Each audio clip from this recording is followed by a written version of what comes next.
All right, this is a baseline out of bounds play called Screen the Screener, or sometimes we just call it box.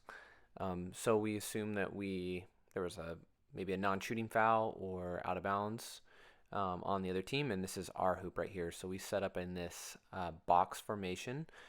For this play, we want our posts on the bottom, and then we want our guards up top, and we want our best decision maker, which is usually your point guard, throwing in the ball. Now, there's a few keys that are important to keep in mind when you are executing this baseline out of bounds play. The first thing to keep in mind is this offense will not work if you don't execute solid screens. So what that looks like is you should be planted with your feet, and when you set that screen, you should find the defender's body with the middle of your chest. The player getting screened needs to go shoulder to shoulder with that screener in order for that screen to be effective and not allow the defender to cut through or cut under.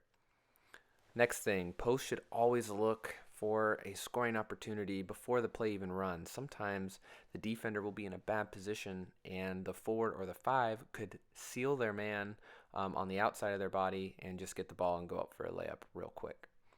The next thing with this inbounds play to keep in mind is timing. We only have 5 seconds to get the ball in, and so we don't waste any time saying go or hitting the ball to signal the go.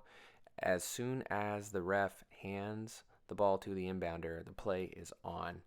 Another thing about timing is our screens need to be timed correctly in order for this play to work.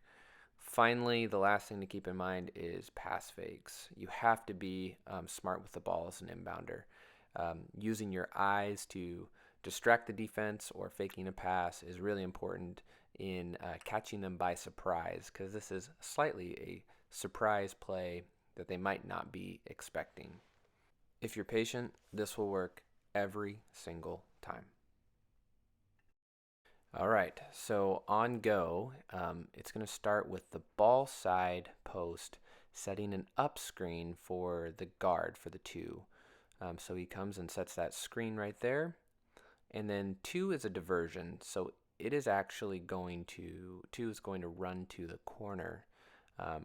And you know what? Sometimes that is an option for three if we need it. But in this case, we're really trying to see the action between the posts. So two is a diversion, runs to the corner after getting screened by the four. And then three is going to run across to the other side as safety into this safe zone over here.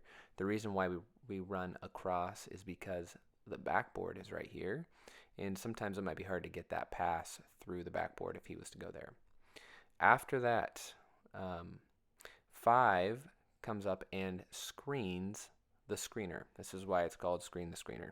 So 4 comes up, sets a screen for 2, and then 5 comes across the key, sets a good screen on this defender, and then both posts are going to roll to the ball. So 4 goes over the top of the screen, 5 seals and rolls to the hoop.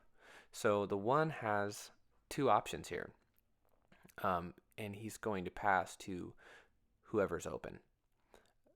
If the screens are executed correctly, this works every single time and we'll get a quality look. Now on this side of the floor, it's the same play except for it's mirrored. So now 5 is going to go set up the screen for the 3 to go to the corner. 2 becomes safety, runs across. 4 comes and screens the screener. They both roll to the basket. 5 goes over the screen and 4 goes under and seals. Now, after the ball is inbounded, the 1 should always cut to the open corner. And that's it.